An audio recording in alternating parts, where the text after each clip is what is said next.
Man, it's Monday, so you know what that means. It's time. It's that time. Episode 113, which you got on the new, fastest growing podcast in the land right now. It's the one and only Coach Tony and the Pull Up Podcast Show.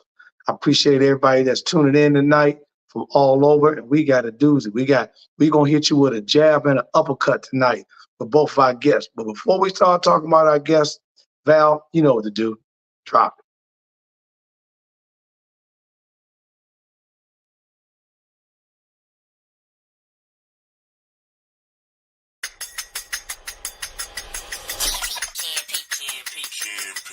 It's the Pull Up Podcast. It's the Pull Up Podcast. It's the Pull Up Podcast. Pull up, pull up. It's the Pull Up Podcast. It's the Pull Up Podcast. It's the Pull Up Podcast. Pull up, pull up.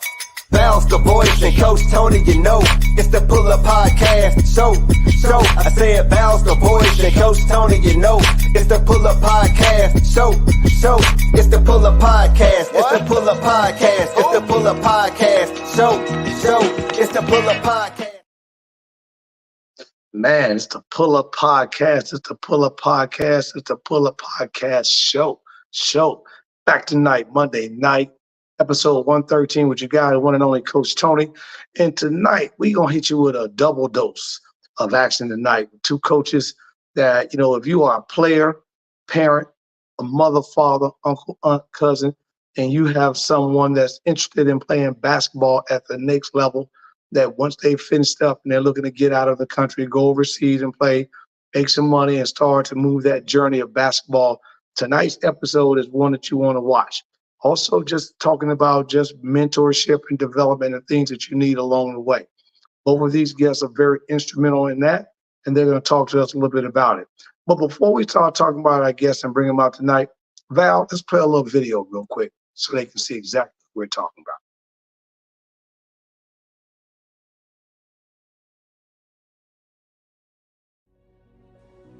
My basketball coaching journey has taken me all across the world the last 22 years.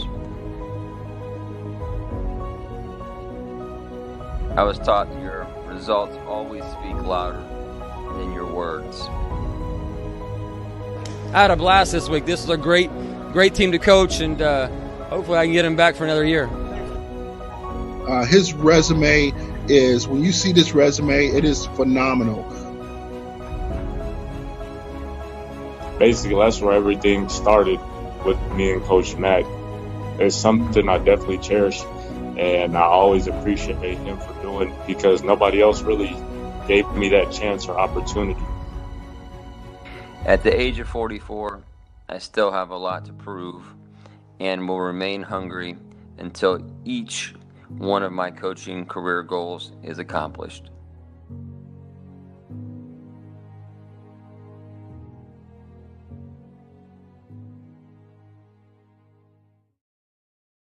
Man, that's hot.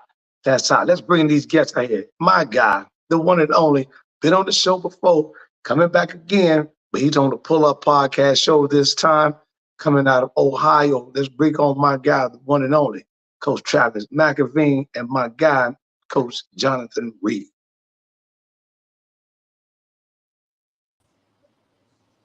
How's it going? What's up, baby? Staying alive in Dayton, Ohio. I already know, man. How you doing tonight, Coach Reed? I'm great, man. Just getting in here in the OKC. Man, I tell you, man, you guys, I'm glad you're doing well, man. I thought about you last week. You guys had some terrible storms come through OKC, man. We did indeed. That's Oklahoma weather for you. But we made it through. We're prepared out here. I'm telling you, man, like the only thing that you can do for me now, man, is stay safe and make sure them Oklahoma Thunder do what they got to do for me on this promotional FanDuel only, You ain't lying. I'm hoping they do. I'm hoping they take care of business now. Oh man, let's jump into it, man.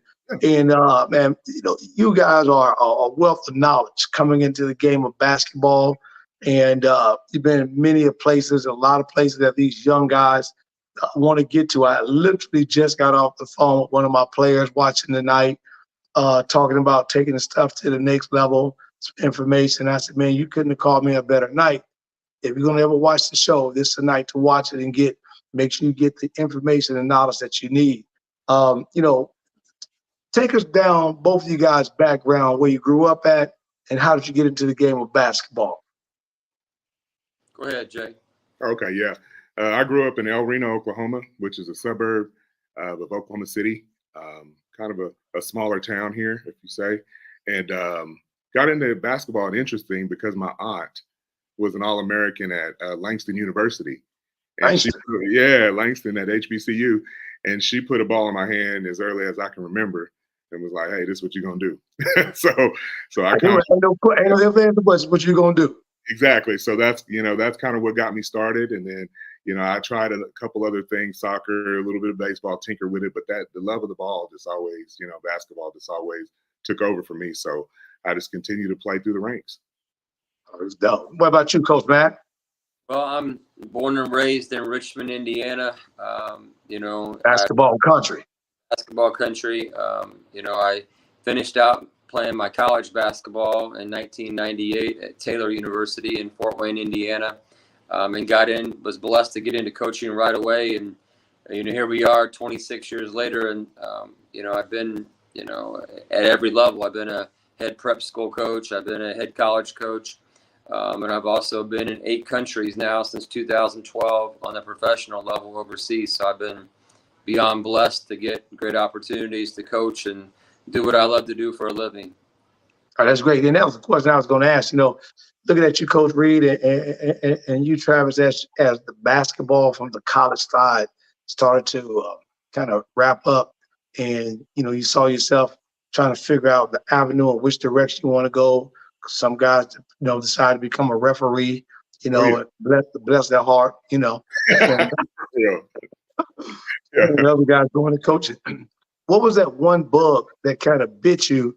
Because they said, Reed, your auntie put that ball in your hand. So it's like what I'm doing with my granddaughter. It's like, Papa, what am I this and that? We're gonna play ball this summer. I'm letting you know all that. And even though my daughter don't want it, I'm like, Skylar, hey, we're gonna start running, working out, and handle that basketball. And with women basketball on the incline, that's exactly what we're doing. So on the coaching side for you guys, what made you want to, instead of staying down the road as a player, what interests you so much? Or who was the person in your life at one particular point, whether it was a high school coach or college coach, that was a mentor to you that you said, one day I would like to do that? Mine really wasn't as far as one particular person. I would say, I knew I was going to play. So after college, that was it. So I knew I was going to play. And the more and more when I started going overseas and playing in these different countries, I started seeing that they were underdeveloped. So I started working with the younger talent. And that's kind of how I started getting into coaching. So I would be playing professionally in the leagues, and then I would be coaching the younger talent. And so after doing that 4 or 5 years, I can remember it being in Ireland. I started working with some of the national team, and then I picked up a school and a couple coaching gigs, and I started liking both. And so I figured, while I was playing, why not do both? Why not develop younger athletes and do that, use my platform in order to help younger athletes, as well as, enjoy and get my playing career finished like I wanted to anyway, So I just kind of did both, and it just kind of started going. It started clicking. I started being able to connect with players, and also I was keeping myself relevant because I was currently playing too. So I could stay up with times and how the game was changing. So that I think gave me an advantage of the coach, as a coach, to be able to make adjustments constantly, What about you, Coach Matt? I was very fortunate to be coached by a legendary AAU basketball coach by the name of Tom Red Taylor for AAU organization in Indianapolis, Indiana, by the name of Municipal Gardens AAU. And, I was able to win, AAU national championships at an early age and be mentored and groomed by the best. I was coached better at that level than I ever was in high school or college. And got a chance to see legendary players, like Damon Bailey and Eric Miles, to name a few that I got a chance to watch them as a younger kid, grow up and be taught the game the right way. In college, starting out as a junior college player and bouncing around a little bit, basically 3 college basketball programs in 4 years. And, I knew that I was ready to get into coaching as soon as I got done playing in the spring in 1998, and just dove head first into it. and really, had the ability to move fast as far as moving up the ladder in the industry by, getting head coaching positions at an early age and winning a lot. In this game, winning championships is what matters, and that's what gives you the opportunity to move up the ladder and get where you want to be at, not just in your career but in life, because people want winners. They don't want losers. So that's my story, but I knew at a younger age that once I got done playing at 21, 22 years old, that I wanted to get into coaching and be a head coach. As far as the overseas stuff, that was by coincidence and was able, kind of dumped in my lap, but almost by accident, because I was, after winning U.S. minor league coach of the year in 2012, I was set to work under Kobe Bryant's dad, Joe Bryant, for our USA Jones Cup men's national team. And Joe didn't end up taking the job, and that's when it landed in my lap, and I was able to get my first head coaching job in Taiwan in 2012, and I've just ran with it since then and been given a lot of opportunities to be in several countries, both on the national team side and the club side. So I've been beyond it and blessed to have a great career so far. Now, you two guys, how did you guys paths cross that you end up connecting with one another? Go ahead, Jay. I was busting him up on the court when he was coaching one time. Hey, Reed, that's how you do. Hey, I was killed. Yeah. He had to remember my name. No, yeah, that's actually, we met competing against each other. And the minor league that he's referring to, I was a player and I was playing and I on my team and we competed against each other. And then we just kind of hit it off and started talking and communicating and stayed in contact. And over the years, done projects together, and we just built a relationship. It's been years, a lot of time. Yeah, a long time, right? I don't even know what year that was. What year was that, Travis? I think we initially met in 2016 at, down in the UBA playoffs in Atlanta, and then we reconnected in the Dominican Republic in 2020, and that's, shortly after that COVID hit, and then that's when I started to come out to Oklahoma and do some work with training players and doing some business stuff with you on the side. Yeah, because I know I got an opportunity to cross with Travis, probably Reed, right before he went off to Taiwan in that 2010, 2011. Drove down, took his time, bring a couple guys down from Ohio to my basketball camp. Camp was very young. I was just coming off of a national championship in 2005. I had another national championship in 2011 with another group of guys that gave me the opportunity to bump into and meet Kenny the Jet Smith and a couple other guys and start really putting the program around. Then when I got to talk to Travis about some camps and doing some things, kind of opened my eyes up about, hey, you're doing this. At that time it was AAU. Of course, the AAU logo is still here, but it's been renamed from Condoleezza Rice, as travel basketball now. And so as that brand started to move on, then I started to say, wow, this is great. So I kind of started to take that to another level. And it was good sitting down and seeing the things that Travis was doing.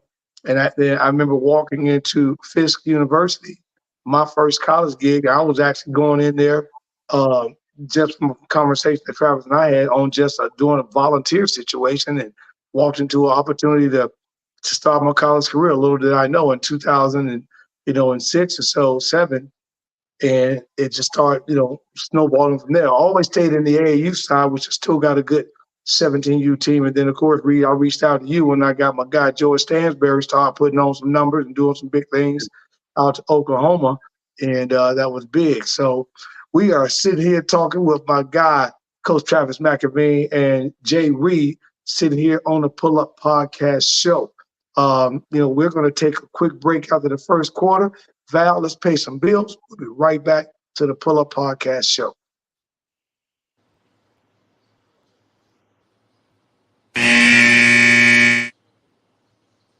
Are you a small business owner looking to grow? Introducing the KeySpot mobile app. I'm Cynthia McAllister, owner of the IT company Quality SAP. Since 2016, we have been supporting small businesses and help them promote and share their businesses, services, and events across the country. KeySpot is more than just an app. We are a network providing community. Key Spot, connecting communities and supporting small businesses.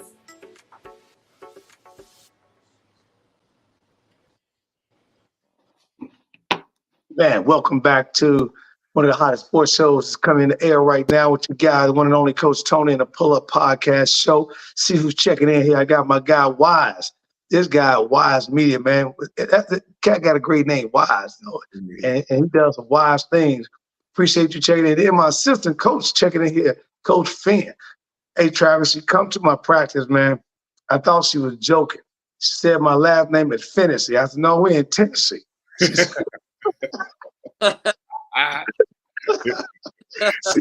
she's like, no, Coach, I'm from the side. With you from Chicago. The last name is Finnessy. I'm like, I got you. At first, I thought it was Hennessy. I'm like, no, I don't want no Hennessy right now. Right. So, Not doing that. oh, man. But it's good. So looking at you guys, man, let's talk a little bit about now you're starting to get into that coaching game. You're starting to build your own thing. Now you're young into the game. You start to say, okay, now I'm jumping into this coaching game. I need to try to figure out my own path and which direction I'm going to go. What kind of philosophy, coaching philosophies, did you both come up with, that you say, hey, this is what my philosophy as a coach is going to be. And for the kids, I go to camps and clinics, this is what I'm going to teach. What was that philosophy for you, Coach Mac, that you had?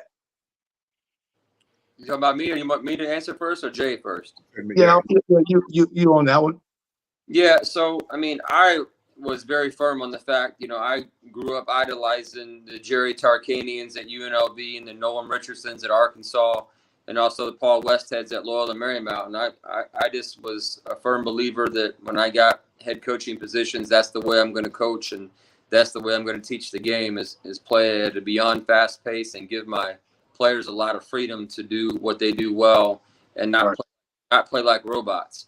And be a very offensive-minded coach, and I've done that my entire 26-year career, and it's done me well everywhere I've been. So I will continue to be that way, and I'm a little crazy when it comes to the game of basketball and playing at an extremely fast pace, and that's who I am, and I'm not going to change.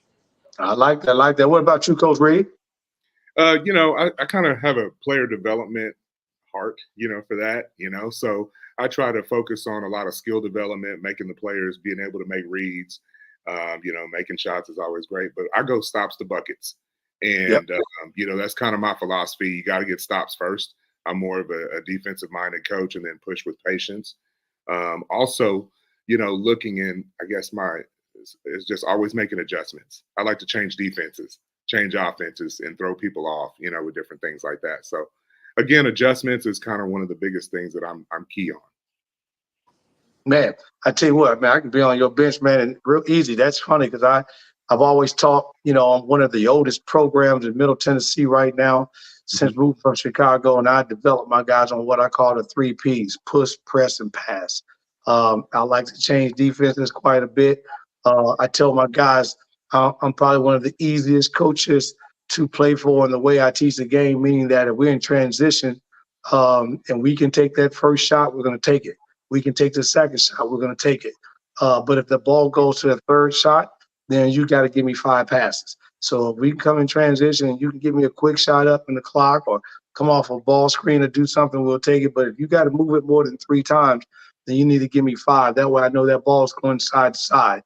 So, that has been a big key, been very successful, and I continue to do it. And again, been able to push that pace up with my guys. What kind of guys do both of you guys look for in a program? Now, you're sitting into a league called the TBL. So you're in the TBL, hell of a run. Congrats with Enid, man. Them Outlaws. Y'all, I ain't know if y'all was carrying pistols on y'all side or what. Oklahoma, man. Because y'all was, led the league in scoring, pushing the pace, and all that. Talk to us a little bit about the TBL because, I got an opportunity to bump into Coach Magley. Great guy. My guy is Cliff Livingston, my boy Cliff Livingston over in Indiana, with his team. And I got an opportunity every time I look into the Indiana, I take my boys up to Nap to play. If Cliff is having a game or something at that time, I'll take them over to watch them. Out in Kokomo, Indiana. So it's been real good. So when you're looking to load that team up, you were so successful. What kind of guys are you looking for? Yeah, we were just looking for at that. It's kind of changed, but the goal is different. So I can't speak for the entire league, but I can speak for what we do. Okay, right? So we look for players that we can move on to the next level. Simple as that. So we have to have guys that are professional, that have character on and off the court, or they have that thing that we know that we can get and develop them and move them on. So that's what we do every year. So we expect to have a different team every single year because hopefully if we're doing our job, we're moving players on to the next level, whether it be overseas, whether it be NBA G League or NBA. So we've had a lot of success with moving guys forward. So we just look for guys that fit the mold of being professionals. And sometimes we have to go through several guys to figure out who that is. Right. So I can't say it's a specific type of player, because it kind of changes. That first year we had, more bigs and, our coach played with the style through our post. So we went to kind of fit that, but we had to find professionals in that with those positions. The second year's coach, we had faster lineup. We had guys that were, more guard orientated, taking it off the bounce, like that. So, I can't say it's a specific thing that we look for other than professionalism. And then overall, just that thing that makes you a professional. You know what I mean? Right. And right. All these guys that we get, they have something that we need to help them with to get to the next level. And that's kind of what I look for. Like, I can help this guy with this, and that can get him to this level. Oh, that's good. And then, Coach Mac, you're in a different situation where you're already overseas, and as you mentioned a moment ago, the U.S. Cup came up, and you got an opportunity to be voted the head coach of the Cup to do some things. And I remember you been on the phone with me, and we reaching out trying to grab guys here and there.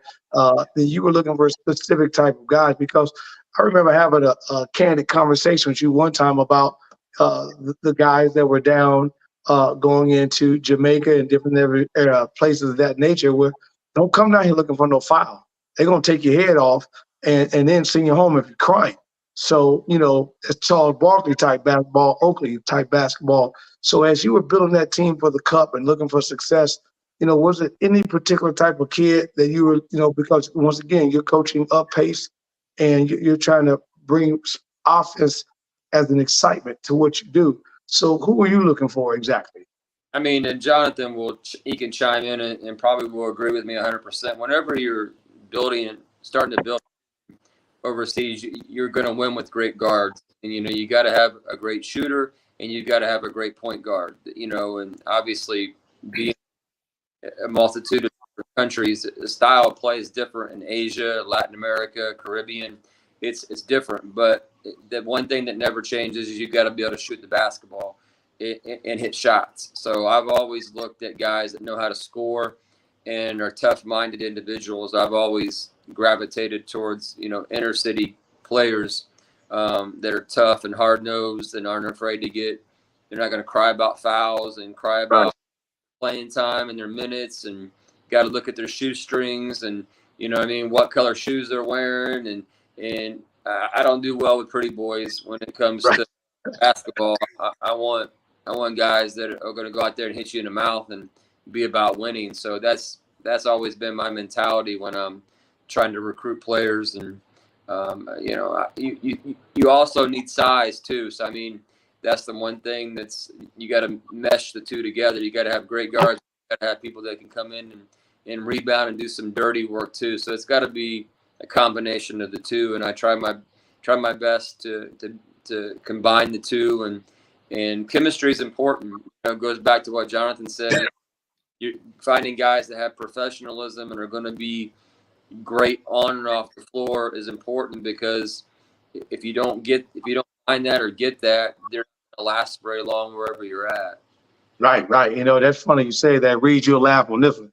I had to tell one of my boys was talking about that, and I gave him a scenario. I said, okay, we go out to the park and we got a team that we're going to play, and we're playing some pickup ball, and we got to choose these guys in this pickup ball to play some ball.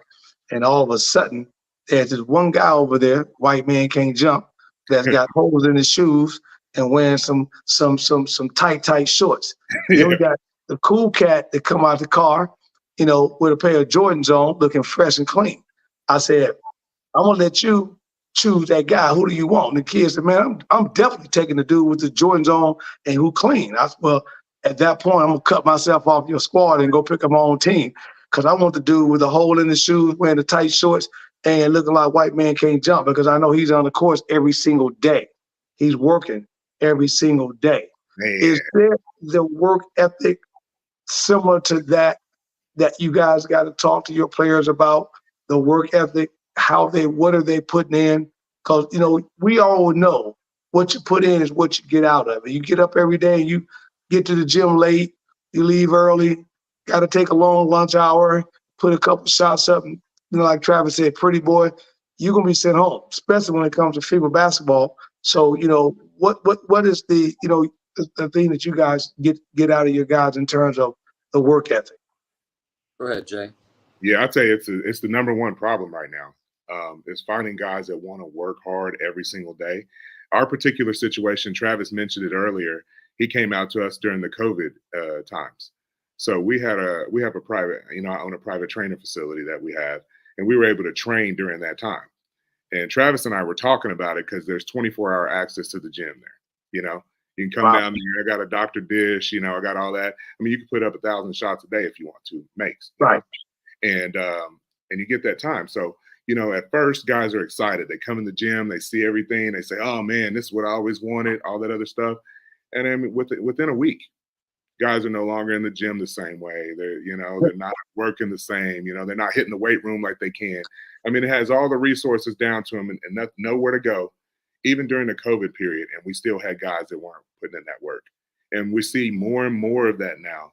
And Travis referred to inner city kids. It's not even inner city toughness anymore.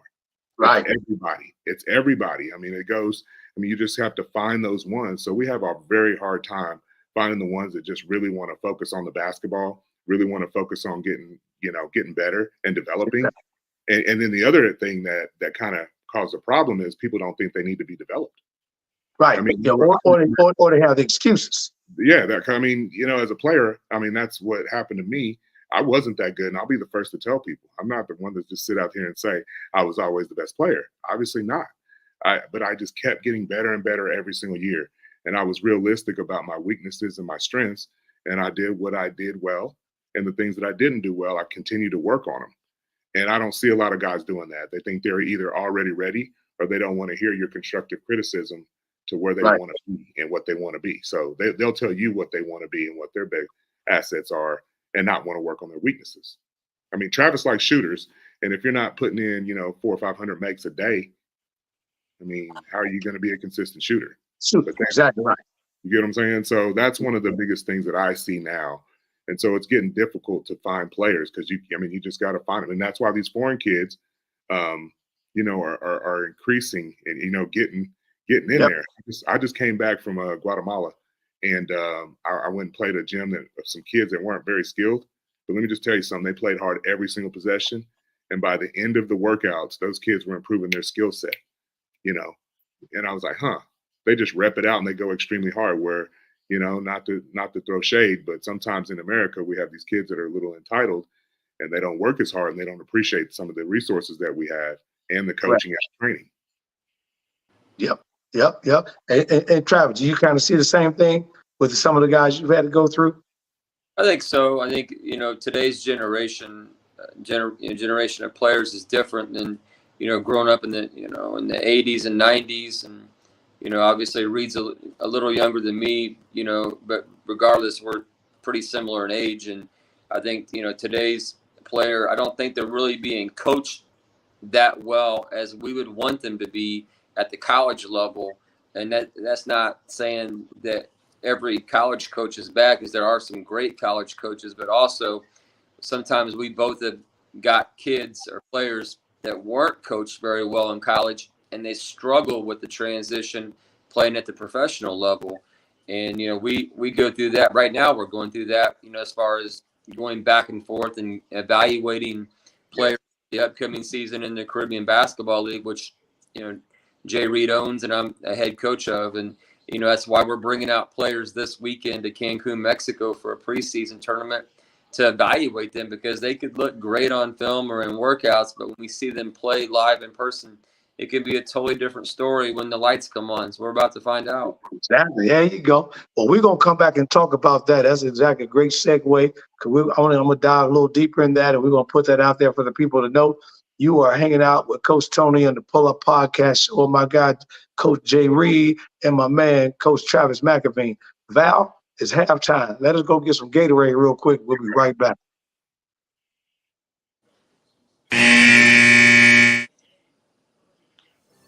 I've always thought about how my mom has supported me in any creative endeavor. How beautiful was it for your mom to be the superhero in your life and show up in your creative ventures with this book? People ask her to sign the book more than they ask me to sign the book. Sometimes I step to the side, I take their picture. And, we have to celebrate our mothers. We got to celebrate our beginning. So she comes out with me. Every event, she is there. Even when I tell her she does not need to come, she will show up in the parking lot. And I'm like, oh, okay, you coming? Okay. I'm like, all right. Right. And she got a bottle of wine in her hand. What in the world? Why are you giving her alcohol? No, I'm just saying. She showed up in the parking lot. She got a bottle of wine, nice wine. She's going to set it down. She ready for the show, Val. You know what I'm saying? Because the funny part about it is, CJ, I've actually talked to Val. I thought about, writing a book myself called My Man's in Them. But, I love it. And look at Val. My man's in them. My man's in them. But you got to read the book. You got to read the book. But it's a play. CJ, I apologize because Val should have dropped some old Dub C so you could have came out crip walking. You know what I'm saying?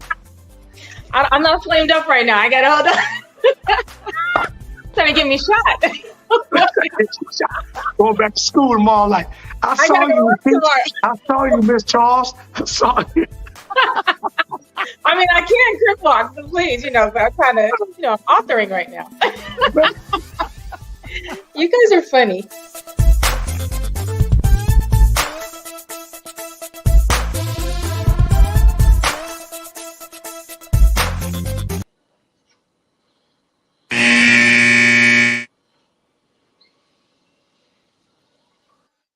Man, welcome back to the Pull Up Podcast show. You got the hostess with the mostest, Coach Tony, with my guy, Travis McAvene and Jonathan Reed.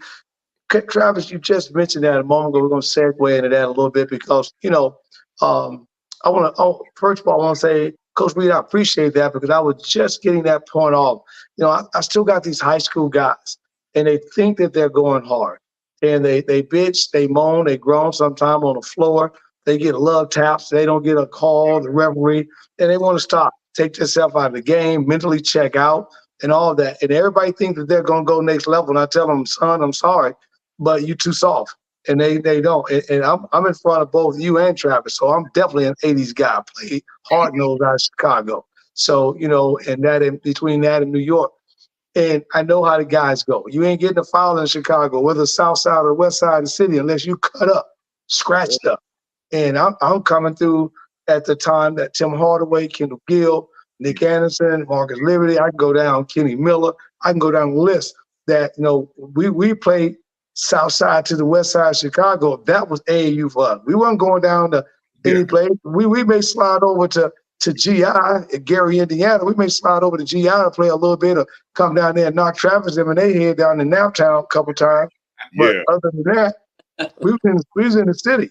So to see that and to hear this even years later amazes me because I know, and I want to hear you guys' opinion on this, I think the money, because all three of us played for coaches that kept their jobs for quite a bit. So going to school, graduating meant something. I know when I came through, if you were a freshman playing college ball, you were hella good because teams were loaded up top. I just got back a week or so ago, guys, with Paul Biancardi. Me and Paul were talking. I went down to Rock Hill, South Carolina, and took my AAU team, went down to the championship game. And Paul was saying that he remember coaching against John Thompson's team, where he had Chris Mullin, the guys with Patrick Ewing and all those guys, man. And basically all he told the guys to try to do is not have more than 20 turnovers. Because If it was, heat on you back then, boy. yeah, if it was north of 20, Yeah, Georgetown was going to drag you, you know, and all that. So now you guys had an opportunity to go through the TBL, do the things you had to do with Travis down at the Cup. And now here comes the Caribbean Basketball League, start to form. U.S. President, CEO, Travis, general manager and coach. And then you guys got to get me in there somehow, some way on the scouting tip or whatever. I'm going to be involved. Trust me. But how did that league, and when you say come about, you know, when you were thinking about doing that on that level, Coach Reed, what was the thought process behind it, and why choose the Caribbean as opposed to saying maybe I want to go to Canada or like you said, you're already overseas in Europe? Why choose the Caribbean area?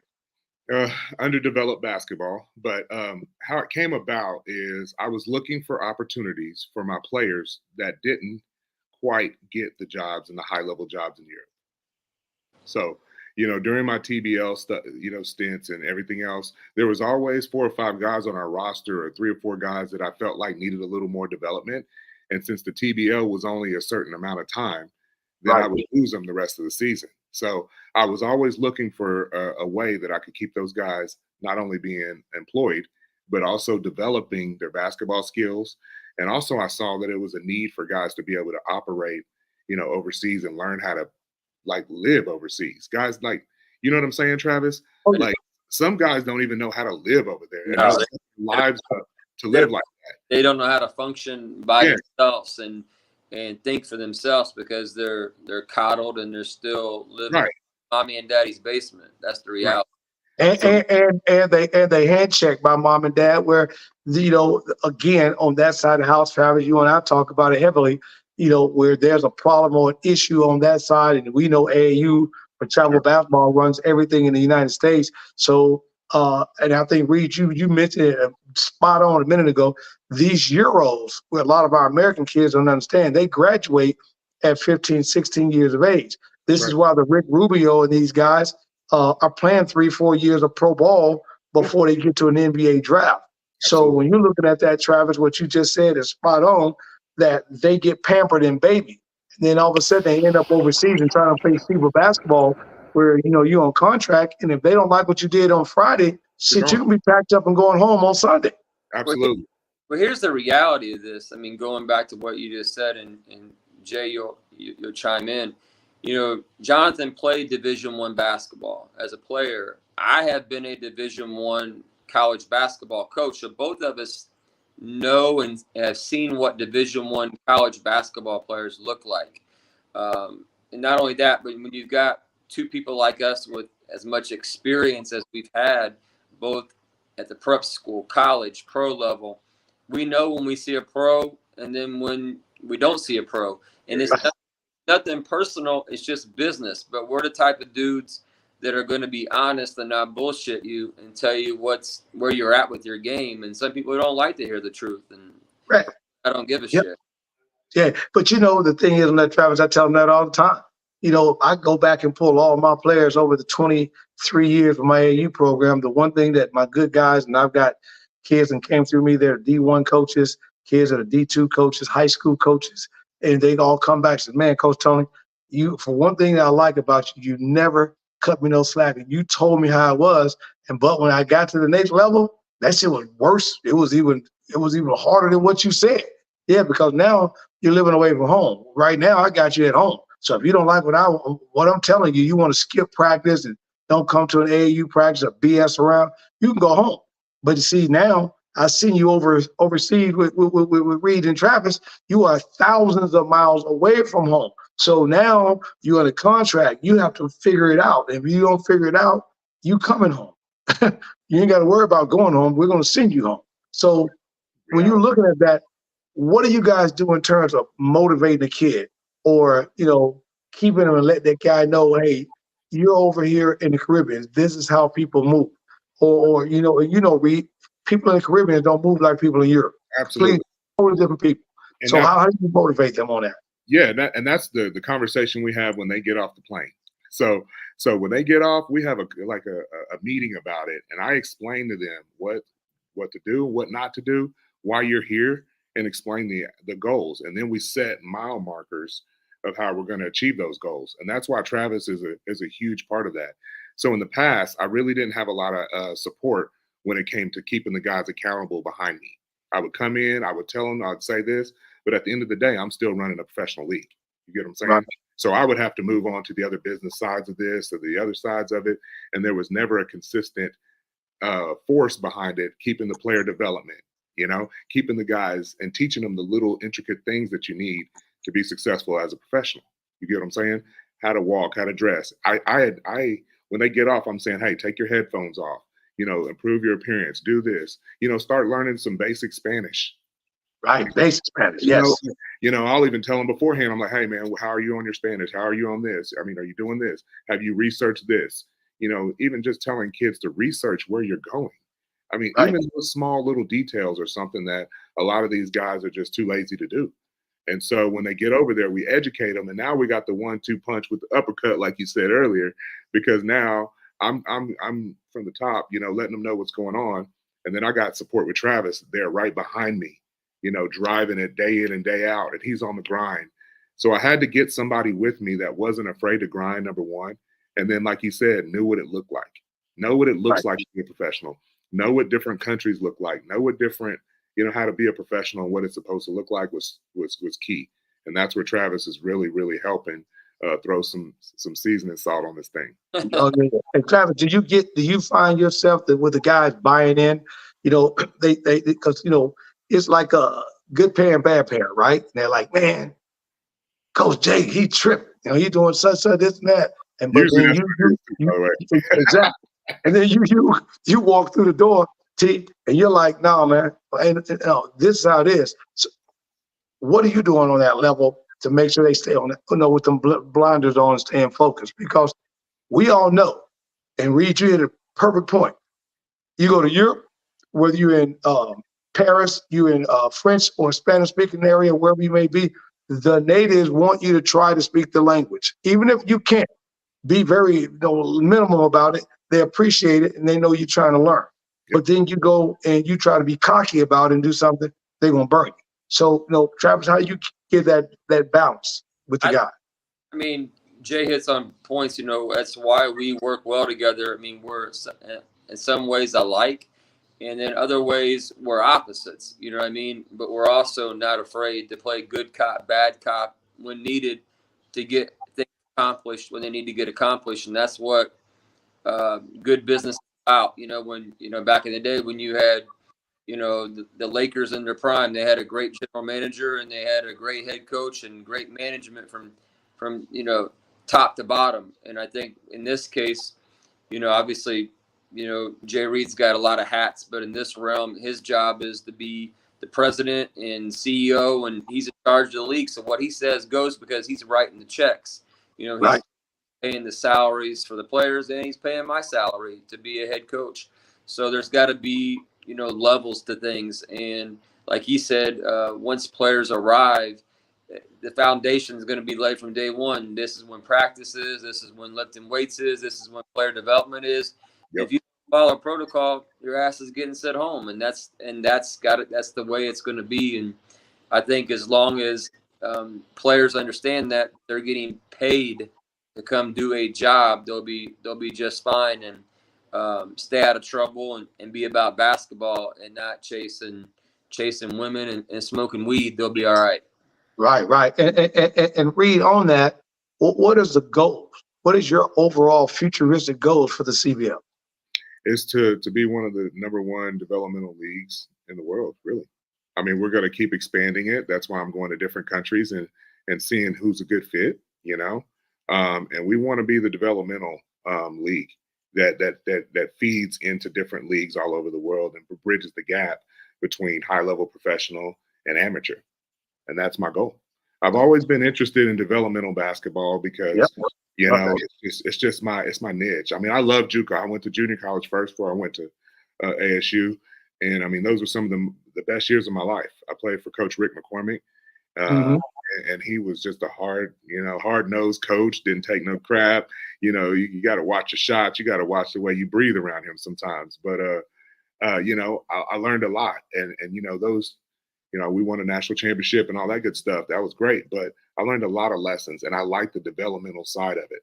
I believe my career would be a lot different if I had went to another school and sat on the bench for 2 years. Yeah. And I love that you go south. And I came out of 4 years. I was just like you. I'm of all species. If you can come through the door and play, I'm not about to sit you down. I'm gonna play you. Yeah. And majority of my stuff from the kids that's going on to play and they come back. I've been known as a player development coach because I can play the game, think the game, and try to show it to them. And that becomes the amazing part. We're going to take our last break of the day, going into the fourth quarter with my guy, Coach Travis McAvene and Jonathan Reed on the Pull Up Podcast show. Val, let's pay our last bill because these guys are going to start writing checks in a minute. We'll be right back. That's it.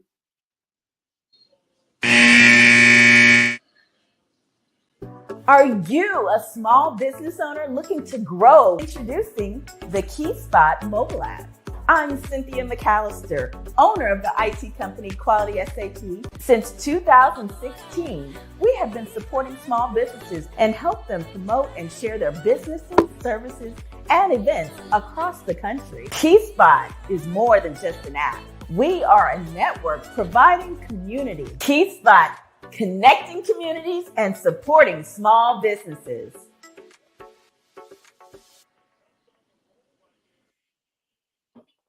All right, welcome back. We jump into the fourth quarter with the Pull Up Podcast show with my guy, Coach Travis McAvene and Coach Jonathan Reed. You know how the fourth quarter go. It's a push, babe. You know Yes, what I'm saying? It's time to win this game. If you have a question for one of my coaches and you want to put it into the link, please do so. And Val will make sure she get that question up for us. I'm going to spin you guys on a quick dime, and we're gonna get to some nitty gritties. I want to know your answer, and I know mine. What I've been talking about, but today's news is all about Bronny Jr. and what LeBron's doing, trying to figure it out. I love what Byron Scott had to say late last week. I don't know if you guys got an opportunity to see Thursday, Friday. Byron Scott, the Lakers great, came out to him. For some of those young people listening, Byron Scott was part of the championship duo with Magic Johnson and guys back with the old school Lakers in the 80s. He is now upstairs in the decision-making process with the Lakers organization. And he felt that the last few coaches that have been fired by the Lakers have all been LeBron's fault because he wears a player/coaching hat. So Byron Scott told him the other day, why don't you just not hire a coach at all? Because Darvin Ham didn't need to be fired. He got him to the playoffs, the whole 9 yards, first year in, and continued to roll. And so he told LeBron, why don't next year the Lakers just hire you as a player coach? And then you can coach the team, put the people in the game, set them on the bench, cut them, do the whole 9 yards. What do you guys' thought process behind that? Travis, you better take this one. All right. So, Man. I'm very blunt on this topic. So I will start first by saying I am a diehard Kobe Bryant fanatic and think he's one of the top 3 all-time greatest players in the world, behind, Michael Jordan and Magic Johnson. So those are all opinions, but when it comes down to it, I think LeBron James has been a great basketball player, but at times I think he, whether he's been in Miami or he's been in Cleveland now with the Lakers, I think sometimes he has not allowed the head coach to do his job and is sometimes oversteps his boundaries, as the player-coach relationship. And I get it, he's, the face of the franchise and is very involved with decision-making and so on and so forth. But to chime in back what Byron Scott said, I mean, Darvin Ham got him to the Western Conference Finals last year, won the in-season tournament this year and gave Denver everything they could handle, and they're defending world champions. I don't think he did a bad job. I don't think he was I think he was let go wrongly. I deserved at least to have another year or two to stay in the place that he's at, but it's a delicate situation. It's just like with LeBron's son, Bronny. I think he needs another year or two of college basketball to Yes. develop. Absolutely. And he's going to see that based on today's word that, he's in he heads to Chicago tomorrow. Is either tomorrow or Wednesday, and he's got 11 days to prove himself. But the GMs, are saying behind the picture is that kids only play average of 7.5 to 14 minutes a game, averaging 4 points a game, and coming off that heart injury that he had. He hasn't been pushed, and what a lot of people don't see, and you guys see it all the time, you're coming out of a 40-minute college game at the D1 level to a 48-minute pro game to guys that are grown men, and this is what they do for a living. It's way different. It's way different, man. I think maybe Jay, you will elaborate on this, but I think Bronny's he has some talent, and I think he could become a good pro. But he needs another year or two of being coached right at the college basketball level and develop his game before he's ready to step on an NBA floor. That's just my opinion. But I think a lot of people will agree with me that are unbiased about this topic and are being real about Right. That's what I'm saying. What you say, Coach Reed? Yeah, when it comes to that, to that point for Bronny, definitely, there's not very many people that'll say he's going to come out and dominate and be a contributor. Is that what I'm saying? So it really just comes down to money, control, different things, other factors other than basketball. And I think going back to the original thing with LeBron and the coach situation, I think that's why professional basketball is in a really, really tough place, because now the superstars really run the team. LeBron's not the only one, LeBron's probably one of the cases that gets magnified a lot, which it is what it is because it's track record, But I'll say that now superstars run the team, kind of just like in the AAU circuit. It comes down to the travel ball and everything else, if a player doesn't like it and then, they're leaving and going to the other team and all that other stuff. I think it's going from the high school level all the way up. And I think it's a huge, huge issue for basketball. And we're seeing it now, even in the NBA, where a player can disagree with the coach. And so that's going to affect the way a coach coaches. I know it would with me. If I'm coaching and you're doing this and, with me, maybe not, but with some other coaches that'll do that, they're looking at their jobs on the line and supporting their families, but they can't make a player mad or do something that the player disagrees with or they're gone. I think that's a huge problem. And it's a very tough and unfortunate position to put any type of coach in. Exactly. And it's going to get even worse that a lot of people don't understand with this NIL because the NCAA lost that battle with West Virginia and Tennessee. So the NCAA voted starting August of this year to giving these kids unlimited transfer capabilities. So now you're no longer babysitting a kid from year to year. You're now babysitting from week to week. And I had a couple guys give me pushback for what I'm going to tell you guys, but this is my personal opinion on it. Same thing is you're coming off the bench behind Boogie. And Boogie's a hell of a ball player playing his butt.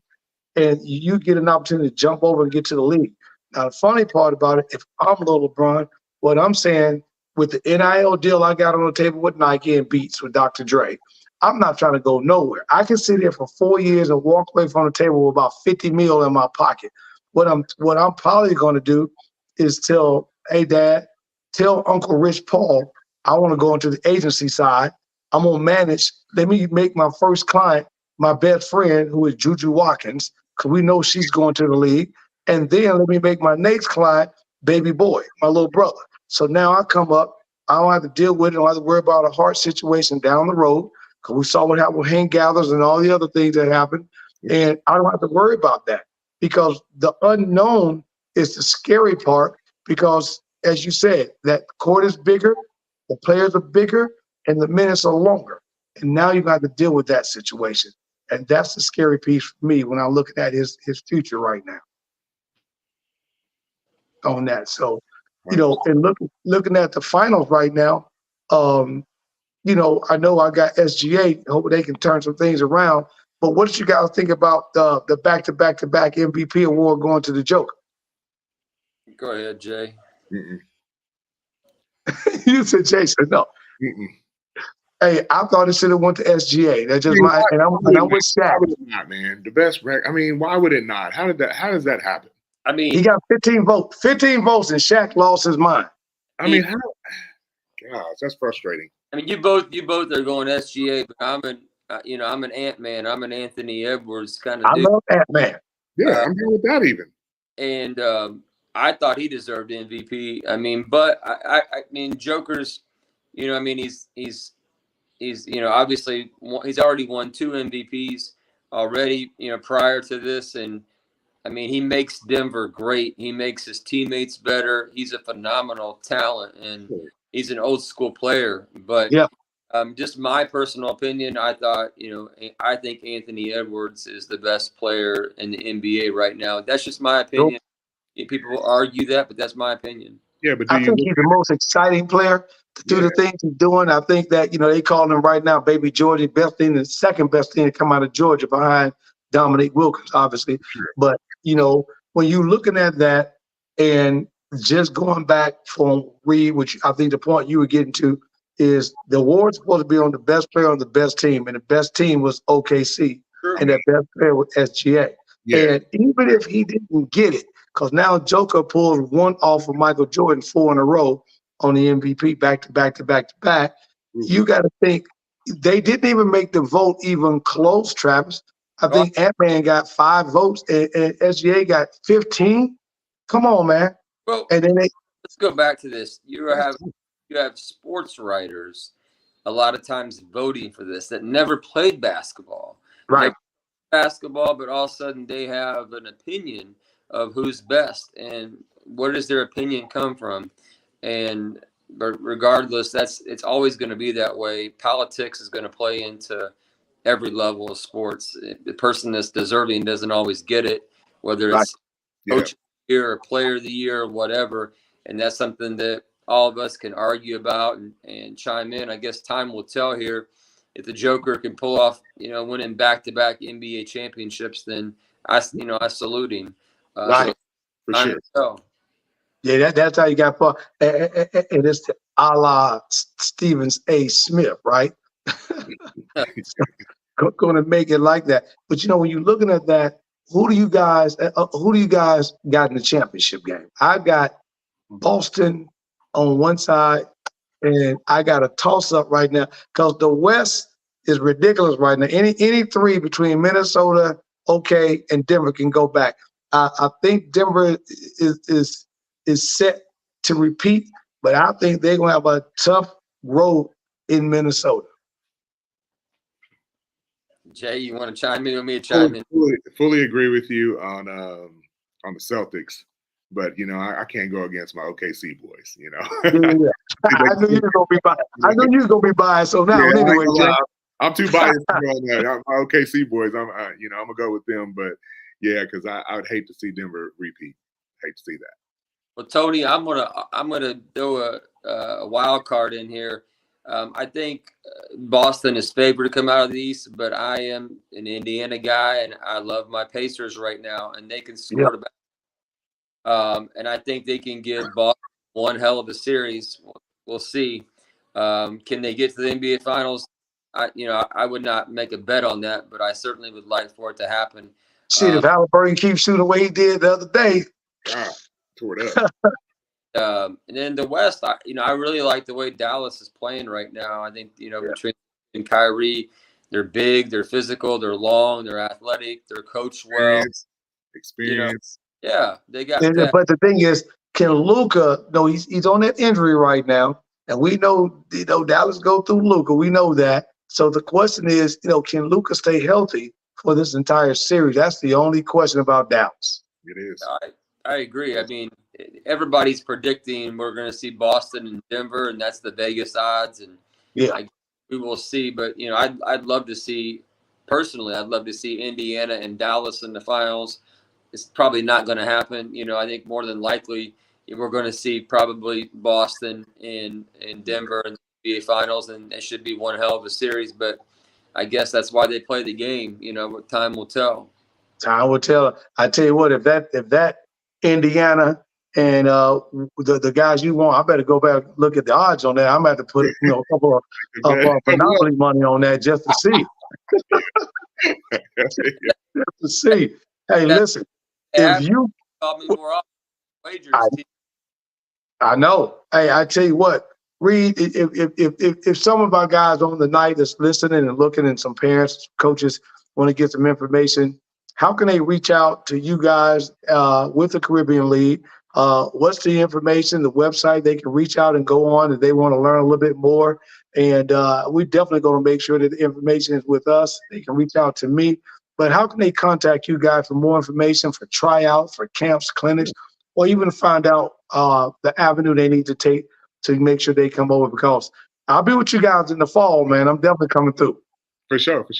CBLHoops.net is our website. And we have an Instagram, all of our socials that are attached to that. So that's kind of the landing spot that you'd want to go to. Again, that's CBLHoops.net. You want to get on that. And then it can take you to all the pages through our Eurobasket and all that other stuff. Then you can kind of just connect to us from there. Some people like Instagram, some people like Twitter. So we have all the platforms, I think, except for maybe TikTok. But, everything else, we have all the platforms, and you can just kind of reach us from there. And I will add, we're always looking for talent. We're always looking for hungry players. And we're always adding divisions and different things, So, guys, reach out, man. Send your resume, shoot your shot. That's what I'm saying. But when you shoot your shot, just make sure you're ready to work. Make sure you're ready to listen and learn and be ready. The main advice I would give people is set your life up so that you can be a professional athlete. Don't go get a big time car payment and then and get a big time car and you got that Dodge Charger sitting in the driveway while you over in Mexico. You get what I'm saying? Right. And then you come back and got to pick a part-time job up at Walmart. You get what I'm saying? Yeah. So set yourself up, as far as having kids and some of your extracurricular activities, just kind of choose your stuff wisely so you can set it up. So when you do get that call or that opportunity, you're ready to go. Yeah, that's awesome, man. I tell you, it's been one heck of a show having you guys as my personal guests here on the Pull Up Podcast show, talking to my guy, Coach Jonathan Reed, CEO, president of the Caribbean Basketball League, GM, and coach, my guy, Coach Travis McAvene. It's been absolutely wonderful, man. I will be in touch with you guys. Make sure tomorrow night you tune in to Interludes Talk on Tuesday with my girl, the one and only Val, the voice, as she talks entertainment and music. So you guys want to have the opportunity to log on there. And then, of course, if you want to learn a little bit more about how to get an opportunity with an NIL deal, reach out to my company right here, The Rise NIL, at www.therizenil.com. This is a pure Lighthouse production. We appreciate it. And thank you for tuning in to one and only the Pull Up Podcast show. My guys, Coach J, Coach T, and I appreciate you guys. And my word is, like Mar used to say, and I'm out.